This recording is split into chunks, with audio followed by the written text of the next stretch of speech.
Quidi cheris paracletus.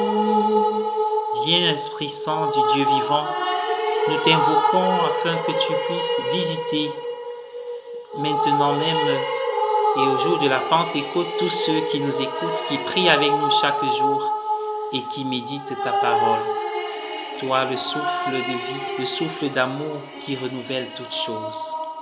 Bienvenue, chers amis, à cette plage du partage des pains spirituels.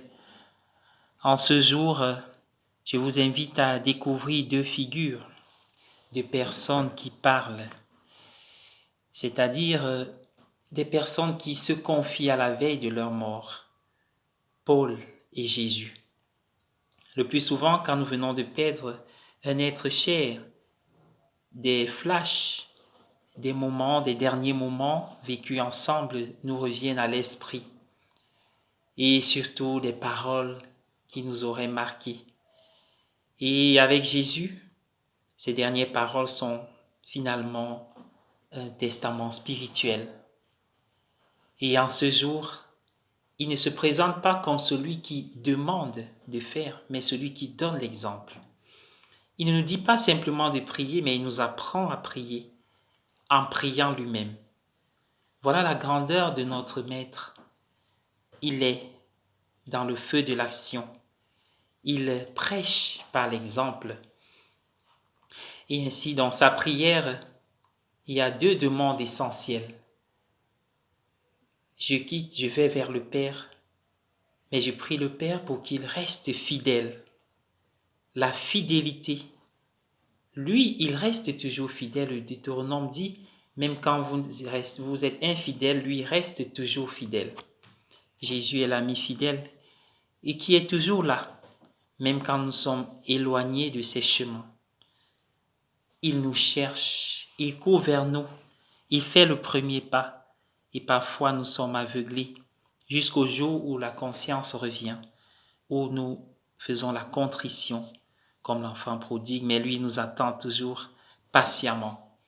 Et finalement, il ne reste pas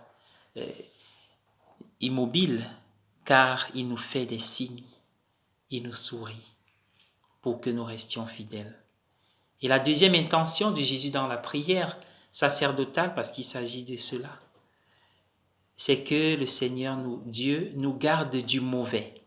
Et cela nous rappelle, n'est-ce pas, la prière du Notre Père. Lorsque les apôtres ont dit à Jésus, apprends-nous à prier comme Jean le Baptiste a appris à ses disciples à prier. Et Jésus dit, quand vous priez, dites. Et si aujourd'hui cette invocation revient, cette interpellation, cette demande, délivre-nous du mauvais, c'est parce que elle habitait vraiment le cœur de Jésus.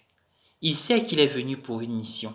Et il sait que tous les artisans de paix, de bien, de bonheur sur la terre ne sont jamais à l'abri du danger et de la menace. Car le prince de ce monde, quand on dit prince de ce monde, il faut faire la différence entre Jésus et le prince de ce monde. Car le prince de ce monde habite ce monde comme Jésus l'habite de l'intérieur. Mais le prince de ce monde est né de ce monde parce que sa volonté, c'est de pouvoir arracher tous les enfants de Dieu de la main de Dieu ou du cœur de Dieu pour les vouer, n'est-ce pas, à ses œuvres des ténèbres. Tandis que Jésus, vivant dans ce monde, est le roi de l'univers. Le vainqueur, celui qui nous a dit hier, j'ai vaincu le monde. Et voici Paul qui nous parle aussi. Paul, que dit-il? Les dernières paroles, plein d'émotions. Et Luc, l'auteur du livre des Actes des Apôtres, nous sommes au chapitre 20, décrit cela avec beaucoup d'émerveillement, de douceur et de tendresse.